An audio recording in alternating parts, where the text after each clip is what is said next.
The galactic survey vessel, Prudent Inquiry, dropped out of faster-than-light travel at the edge of a rather unremarkable solar system, and immediately, every single sensor on board lost its collective mind. Alarms screamed. Lights flashed. 3 junior technicians fainted, which, to be fair, was standard protocol for their species when confronted with mildly stressful situations. ZYX-Thor, the lead xenobiologist and a being who resembled a 7-foot-tall mantis wearing a lab coat, stared at the readouts with all 4 of his compound eyes. By the eternal nebula, he whispered, his mandibles clicking in distress. It cannot be. What is it, sir? Asked his assistant, Pleam, a gelatinous blob of anxiety contained in a specialized mobility sphere. According to these readings, the 3rd planet from this system star is. ZYX-Thor paused dramatically, his antennae quivering. A Class 9 death world. The entire bridge went silent. Even the alarm seemed to quiet down out of respect for the gravity of this declaration. Class 9 death worlds were the stuff of legends, places where evolution had apparently gotten drunk and decided that biological warfare was the only valid strategy. Atmospheric composition shows 21% diatomic oxygen, ZYX-Thor continued, his voice taking on the quality of someone reading from a horror novel. Surface temperature fluctuations of over 80 degrees in a single planetary rotation. Massive bodies of oxidizing solution covering 70% of the surface. And the tectonic activity, oh, the tectonic plates are actually moving. Pleam wobbled nervously. Perhaps we should mark this system as quarantined and move along? No, ZYX-Thor said firmly. We are scientists. We must document this nightmare world properly. That was when they detected the structure. A small monitoring station on the planet's surface. And outside that station, completely unprotected from the toxic atmosphere, sitting at what appeared to be some kind of elevated platform, was a bipedal creature. It was eating something. ZYX-Thor magnified the image. The creature, wearing nothing but thin fabric coverings, was indeed consuming what appeared to be compressed plant matter between 2 sections of processed grain, completely oblivious to the deadly environment surrounding it. Is that thing sentient? Pleam asked. I believe we are about to find out, ZYX-Thor replied, initiating landing protocols. Prepare the hazmat suits. All 12 layers. Slightly over the 300 target to ensure the scene feels complete, but can be trimmed if needed. The landing party descended from their ship looking like they were preparing to explore the surface of a star. ZYX-Thor wore so many protective layers that he could barely move his limbs. Pleam had encased his mobility sphere in what could only be described as a sphere within another sphere. The remaining 3 crew members waddled behind them, resembling overstuffed marshmallows with legs. Dr. Marcus Chen looked up from his sandwich, chewed thoughtfully, and waved. Hey there, he said pleasantly. You folks lost? ZYX-Thor's translator unit crackled to life. You are breathing the atmosphere. Directly. With no filtration system. Marcus glanced around at the perfectly normal September afternoon. Yeah. It's pretty nice out today. Was a bit humid this morning, but it's cleared up. Nice? ZYX-Thor's voice went up several octaves. You are inhaling diatomic oxygen, one of the most corrosive substances in the known galaxy. Your cells should be oxidizing as we speak. Oh, you mean regular air? Marcus took another bite of his sandwich. Yeah, we're kind of into that. Pleam consulted a datapad with one of his pseudopods. Sir, oxygen is responsible for the great rusting event that destroyed the civilization of Metalos Prime. It dissolved their entire population over 3 generations. Neat, Marcus said, completely missing the point. So what brings you to Earth? ZYX-Thor's antennae twitched violently. We detected this Class 9 death world and came to investigate why any being would willingly exist here. According to our records, your planet experiences regular atmospheric violence events.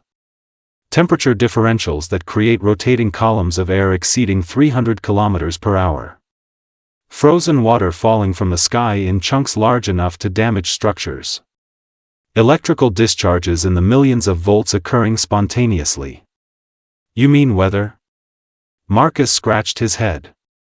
Yeah, tornado season can be rough. We had hail last week that dinged up my car pretty bad. And don't get me started on lightning, it killed my TV last summer during a storm. And yet you remain here? Well, yeah. I've got a mortgage. Thor turned to his crew. Let me paint you a picture of this nightmare world.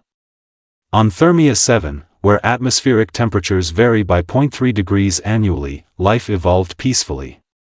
On Gentle Breeze, where wind speeds never exceed 5 kilometers per hour, civilization flourished. Here, on this accursed rock, water spontaneously transforms between 3 states of matter regularly. The atmosphere moves with enough force to flatten structures.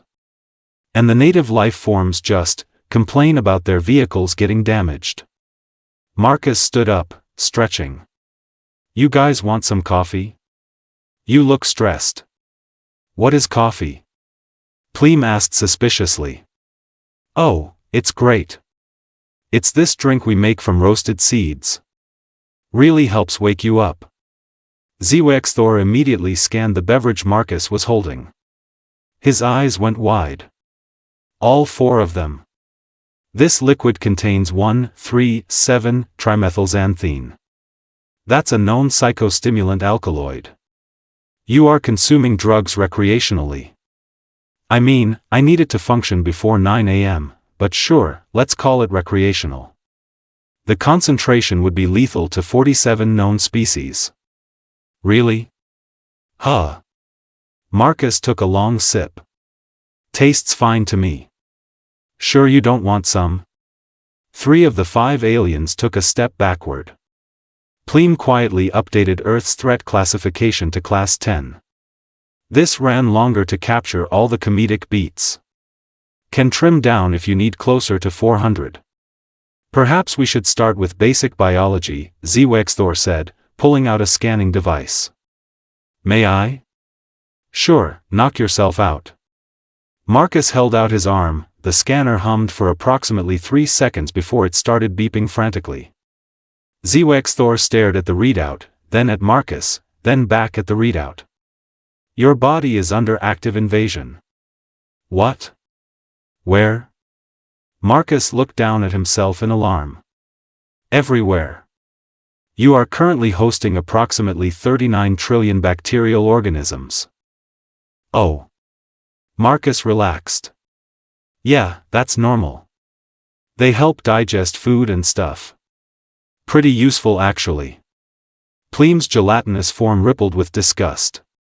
You are telling me that you deliberately maintain colonies of bacterial life inside your body? As a symbiotic relationship? Well, I wouldn't say deliberately. They just kind of live there. We've got a good thing going. This is madness, Thor muttered, adjusting his scanner. And your internal chemical composition, let me just. He trailed off, his mandibles falling open. Your stomach contains hydrochloric acid with a pH of 1.5 to 3.5. Is that bad? That is strong enough to dissolve metal. You are carrying around industrial-grade corrosive material in your body. Marcus shrugged. Gotta break down food somehow. Speaking of which, that sandwich had some tough steak in it. You consume deceased animal flesh? Well, yeah. You don't? Before Thor could respond to this fresh horror, the scanner beeped again. Wait, what is this? Your skeletal structure shows evidence of multiple fractures that have healed. You can recover from broken bones? Sure. Broke my arm skateboarding when I was 12. Took like 6 weeks in a cast, good as new. Marcus flexed his arm demonstratively. 6 weeks? 6 weeks? Thor turned to his crew. My species requires 2 years and genetic restructuring to recover from a fractured limb. And even then, it is never the same. Humans also appear to have a redundant circulatory system, Pleam added, reading over the scanned data. Their wounds can seal themselves automatically through a process called coagulation. They manufacture their own biological sealant? Yep. Cut myself pretty bad last month working in the garage. Bled for a bit, slapped a bandage on it, now it's just a scar. One of the junior technicians, a being that looked like a floating purple starfish, suddenly went rigid and dropped to the ground. Is he okay? Marcus asked, concerned. He will recover. Your biology is simply overwhelming for someone of his disposition. Zwaxthor helped the unconscious alien into a recovery position. That was when Lieutenant Sofia Rodriguez jogged past the monitoring station, wearing shorts and a tank top, her ponytail swinging. She had earbuds in and didn't notice the alien delegation. What, Zwaxthor said slowly, is that human doing? Oh, that's Sofia. She's training for a marathon. Training? Marathon? What are these terms? She's running. For fun. And exercise. She'll probably do like 10 miles today. Zwaxthor checked his translator to make sure it was working correctly. 10 miles. That is 16 kilometers. She is running 16 kilometers. Voluntarily. Yeah, humans are persistence hunters. Back in the day, we'd literally just chase animals until they collapsed from exhaustion. We're not fast, but we just keep going. And going. And going. Pleam wobbled in distress. You are telling me that your species' primary hunting strategy was to simply refuse to stop chasing prey until it died from fatigue? Pretty much. We're real good at not giving up. This explains so much, Zwaxthor whispered. And also nothing. Another technician fainted. This scene had a lot of great beats to hit. Can trim if needed, but the pacing feels good for the escalating horror. You know what? Marcus said, checking his watch. It's almost dinner time. You guys should come over. My wife's making her famous curry tonight. The entire alien delegation took a collective step backward. Absolutely not, Zwaxthor said firmly. We have already risked enough exposure to this death world. Entering a human dwelling and consuming human food would be suicidal. Come on, it'll be fun. You came all this way. Might as well get the full Earth experience. The full Earth experience appears to involve voluntary poisoning and recreational suffering. Exactly. So you're already halfway there. Marcus grinned. Besides, don't you want to study human culture up close? Isn't that what scientists do? Zwaxthor's antennae quivered. The human had found his weakness. Scientific curiosity. I suppose from a purely research-oriented perspective, it would be negligent not to observe human feeding rituals in their natural habitat. Great. Dinner's at 7. I'll text you the address. Marcus pulled out his phone. Text. What is, never mind. We will come. But we maintain full protective gear. Whatever makes you comfortable, buddy. 2 hours later, the Prudent Inquiry's crew stood in the decontamination chamber, suiting up like they were about to walk into a reactor core. Zwaxthor adjusted his helmet for the third time. Atmospheric filters at maximum. Radiation shielding engaged. Emergency teleport beacons active. He looked at his team. If anyone feels faint, signal immediately and we extract. Understood? 4 nervous nods answered him. They materialized outside a perfectly ordinary suburban house. A small ground vehicle sat in the driveway. Decorative plants lined the walkway. Somewhere in the distance, a primitive combustion-powered lawn maintenance device roared. Marcus opened the door before they could knock. Hey! You made it. Come on in, don't worry about your shoes. Wait, do you have shoes? They shuffled inside cautiously. The interior was warm, well lit, and filled with the alarming smell of cooking spices that made Pleam's scanners go haywire. A woman emerged from the kitchen, smiling warmly. "You must be Marcus's new friends. I'm Priya. Welcome to our home." "She is not wearing protective equipment either," Pleam whispered in horror. Before anyone could respond, a brown and white blur of fur and enthusiasm came barreling around the corner. "That's just Max," Marcus called out. "He's friendly." The dog, a border collie with more energy than sense, jumped up on HFY, tail wagging furiously.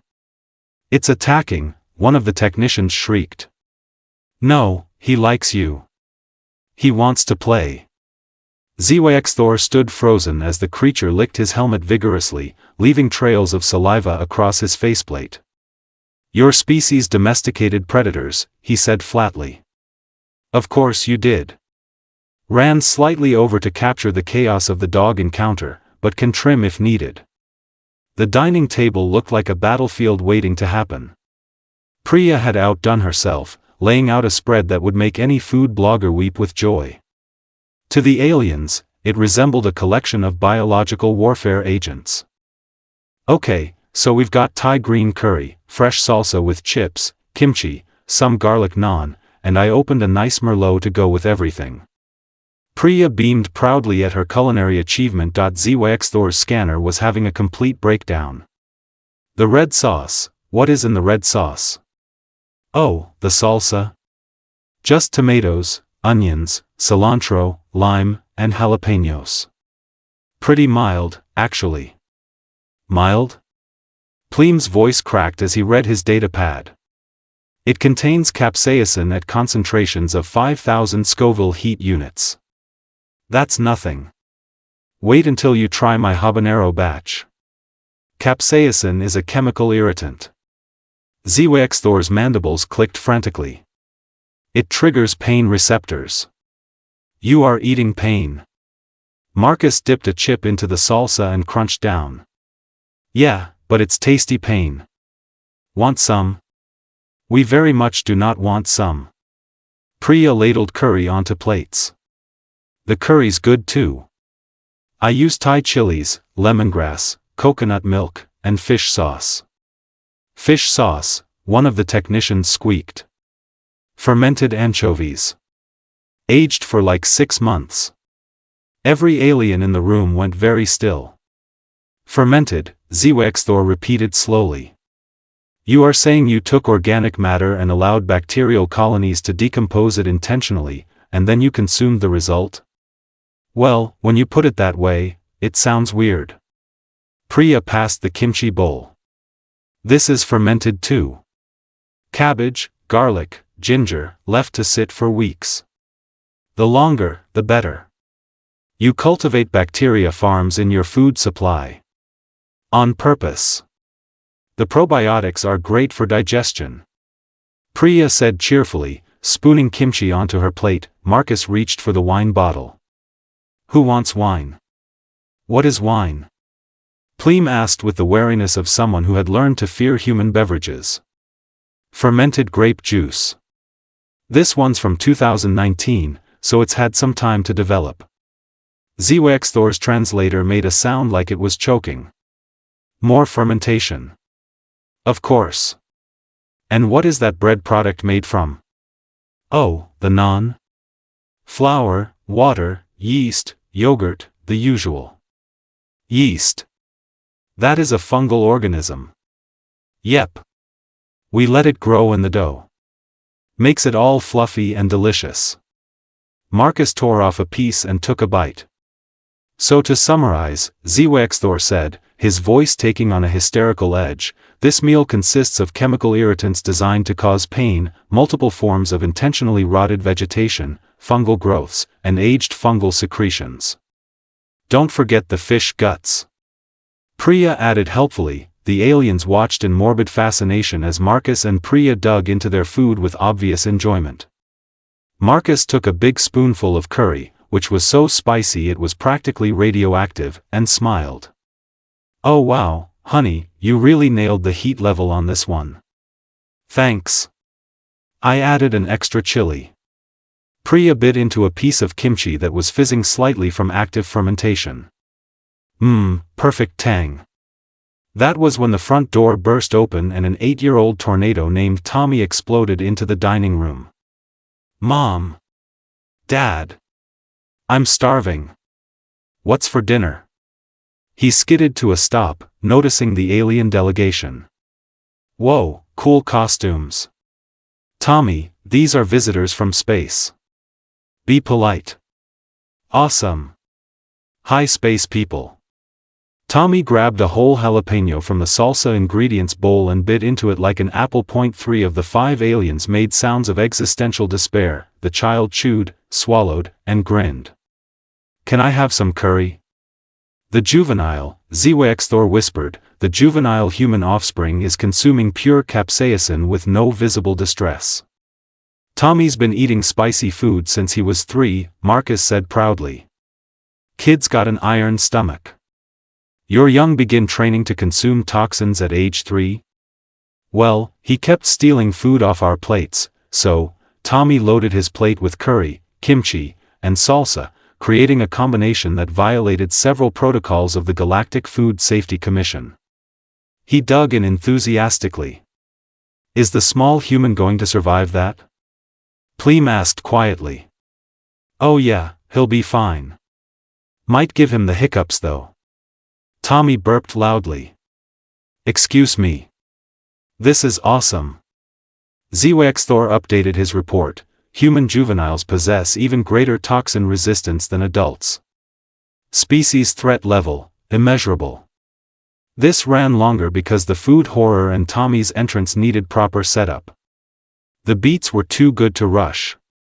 Can trim if needed. After the meal, which the humans devoured and the aliens observed like it was a horror documentary, they moved to the living room. Tommy immediately grabbed a tablet and started showing the aliens his favorite videos. So what do you do for fun on your planet? Marcus asked, settling into the couch. Fun? Zwexthor seemed confused by the concept. We engage in contemplative meditation. Gentle musical harmonies. Organized philosophical discussions in climate-controlled environments. That sounds boring. Tommy swiped through his tablet.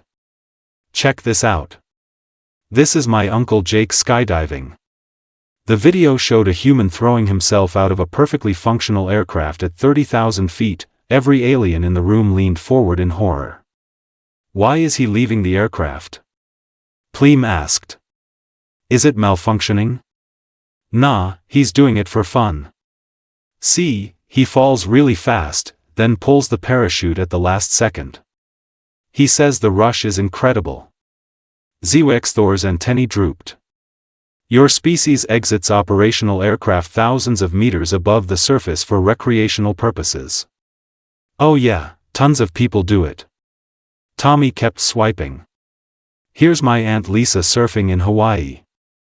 The video showed a woman balanced on a plank of composite material, riding a 15-foot wave that could easily crush her against volcanic rock. She is deliberately placing herself inside a moving wall of water, one of the technicians asked weakly. It's called surfing. Super popular. Oh, and here's my cousin doing rock climbing without ropes. Without ropes? The image showed a human clinging to a sheer cliff face hundreds of meters above the ground, supported by nothing but finger strength and apparently sheer audacity. Free soloing, Marcus explained. Not my thing personally, but people love it. Let me understand this correctly, Zwexthor said, his voice strained. When humans are not consuming toxins or surviving atmospheric violence, they intentionally place themselves in life-threatening situations for enjoyment? Pretty much.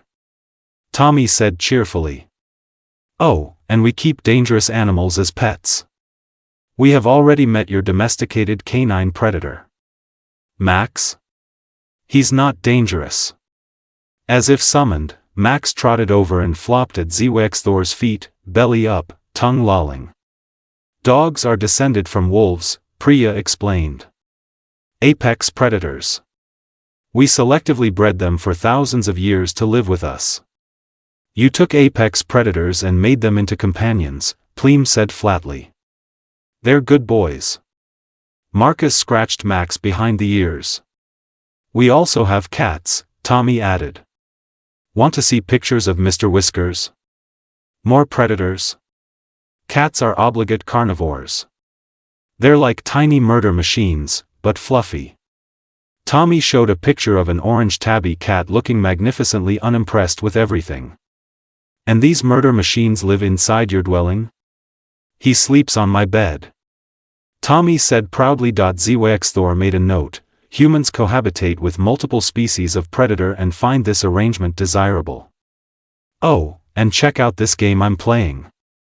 Tommy held up the tablet, which showed an incredibly realistic survival game. You crash land on an alien planet and have to hunt, gather resources, build shelter, and fight monsters. You simulate survival scenarios as entertainment? It's fun. See, you start with nothing and have to craft weapons from rocks and sticks, then you work your way up to better gear while avoiding things that want to eat you. Marcus laughed. He's actually pretty good at it. Beat the game on the hardest difficulty. The juvenile has trained in virtual survival conditions for recreation. Got to level 85 last week. Tommy said proudly. ZWXthor looked at his crew. Their expressions, insofar as their biology allowed, showed the same existential exhaustion he felt. This species, he said quietly, treats existence itself as a challenge to be overcome and enjoyed. Well, yeah, Marcus said. What else would we do? Ran over to capture all the extreme sports horror and pet revelations. The pacing needed these beats. Can trim if necessary. So what do you do for work, Priya? Pleam asked, trying to steer the conversation towards something less terrifying. I'm an oncologist at City General Hospital. A medical practitioner. Finally, something reasonable. What treatments do you administer? Well, mostly chemotherapy, radiation therapy, and I consult on surgical cases. ZWXthor's translator helpfully provided definitions, and he immediately regretted asking. Chemotherapy. You introduce systemic toxins into patients to destroy malignant cells? Exactly. We basically poison the whole body, but the cancer cells die faster than healthy cells. Usually. Priya said this like she was describing a pleasant gardening technique. You poison your own species therapeutically. It's very effective. Well, 70% of the time. The side effects can be rough, but it beats the alternative. And radiation therapy? We bombard tumors with ionizing radiation. Sometimes we implant radioactive seeds directly into the affected tissue. You expose patients to radiation intentionally? One of the technicians was swaying dangerously. Controlled doses. Very controlled. Mostly. Marcus jumped in.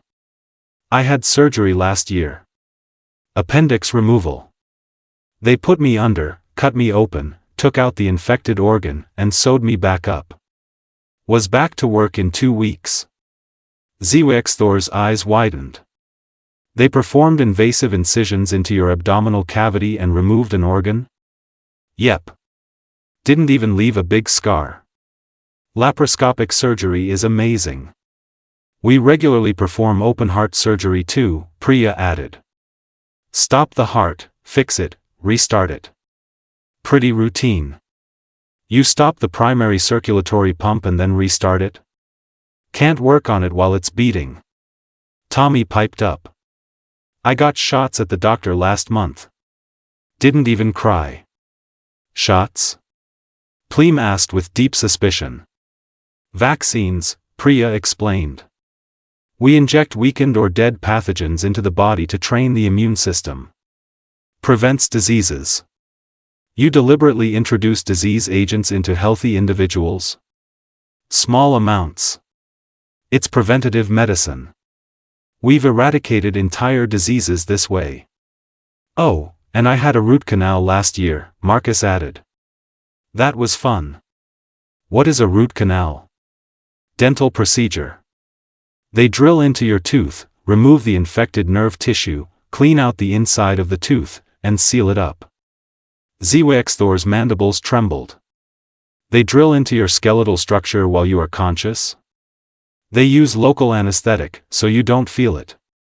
Just hear the drilling and smell your tooth burning. Smell your tooth burning. Yeah, it's pretty weird. Pleem's sphere was rotating anxiously. Sir, I think we need to reconvene on the ship. Agreed. HFY stood abruptly. We must update our assessment. Immediately. 10 minutes later, the entire landing party sat in the conference room of the Prudent Inquiry. HFY pulled up their initial report and began typing furiously. Species classification, upgraded from Class 10 to Class 12. Human medical practices include controlled poisoning, exposure to radiation, voluntary dissection, reanimation of primary organs, preventative disease injection, and recreational bone drilling. Should we warn the Council? Pleem asked. We should warn the entire galaxy. But they seem friendly. That, HFY said grimly, is what makes them truly terrifying. Hey honey, I've been thinking. Dangerous, Priya teased. What if we opened a restaurant? Like, when Earth eventually makes contact with the wider galaxy. We could call it, Humans, a dining experience. Introduce aliens to real Earth cuisine. Priya laughed. Marcus, you just traumatized an entire survey crew with curry and salsa. Imagine what authentic Sichuan food would do to them. Exactly. We'd be famous. And thus, humanity's first interstellar business plan was born, blissfully unaware that they had already been declared too dangerous for polite galactic society. Somewhere in his quarters on the Prudent Inquiry, Krelix unwrapped the chocolate bar, took a small bite, and experienced what humans called a flavor explosion. Oh no, Krelix whispered, taking another bite. I understand now. This is why they are the apex species. The chocolate was gone in under 3 minutes. Humanity had claimed its first convert. This ran longer to include the post-credits scene and tie everything together with the chocolate callback. The ending needed proper closure. Can trim if needed, but the pacing feels right for a satisfying conclusion. 6 months later, the galaxy had changed in ways the Galactic Council had not anticipated. Krelix stood in a dimly lit docking bay on Station Theta 9, hood pulled low, exchanging credits with a suspicious-looking trader. You got the stuff? Krelix whispered. The trader, a four-armed Quellan, slid a unmarked container across the table. 72% cacao. Dark roast coffee beans. And 1 jar of something called peanut butter. That'll be 800 credits. Highway robbery, Krelix muttered, but paid anyway. The chocolate addiction had gotten expensive. Krelix was not alone. Despite the quarantine, despite the warnings, despite the explicit council directive to avoid all Earth-related products, a thriving black market had emerged. Humans, it turned out, had taken their new pariah status as a business opportunity. Marcus and Priya's restaurant chain, Survival Cuisine, Earth Foods for the Brave, had opened locations on 17 space stations. Each one required customers to sign extensive liability waivers. Each one had lines around the corridor. The Terran Torture Challenge had become the galaxy's hottest dare. Eat a full plate of Vindaloo curry, down a shot of espresso, and finish with a ghost pepper wing. Completion rate, 4%. Viral video rate, 100%. Marcus, now sporting an apron that read Galactic Culinary Ambassador, stood in the kitchen of their flagship location on Nexus Prime, teaching a class of terrified alien chefs. The key to good salsa is fresh ingredients and confidence, he explained, while 3 students fainted in the back row. Priya handled the business side, negotiating import contracts and explaining to concerned council health inspectors that yes, capsaicin was supposed to hurt. That was the entire point. Back on the Prudent Inquiry, HFY received daily updates about the spread of human cuisine with growing horror. His warning beacon had become an advertisement. The quarantine had become a mystique. His species classification of approach with extreme caution had been interpreted as a challenge. He pulled up his original report from 6 months ago, reading his own words, Earth, Class 15 Apex Deathworld. I tried to warn them, he muttered, watching another viral video of a Blornax attempting to eat a jalapeno. I specifically tried to warn them. His communicator beeped.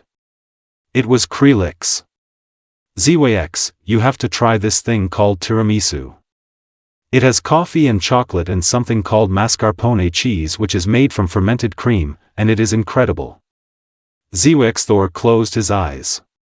We are all doomed. Also, Marcus says hi and wants to know if you'll come to the grand opening of their Earth location next month. Something called a barbecue festival. Absolutely not. He's making brisket. ZWX Thor's antennae twitched traitorously. He had looked up brisket.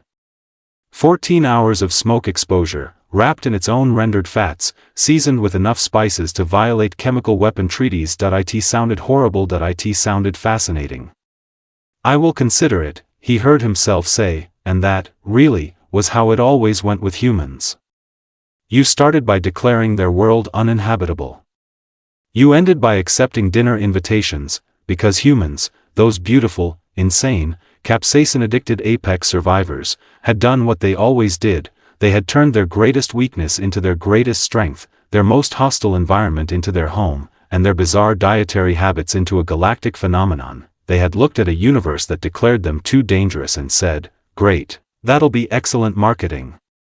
Somewhere, on that small blue planet orbiting an unremarkable yellow star, a species that had once hunted mammoths with pointed sticks and pure spite was now hunting interstellar customers with the same relentless determination. The galaxy did not stand a chance, and honestly, most of them were starting to be okay with that. As long as someone brought napkins. Ran over to give the epilogue proper scope and tie all the threads together. The black market subplot and callbacks needed space. This ending captures the spirit of the whole story. Can trim if absolutely necessary, but I think the length works for a satisfying conclusion.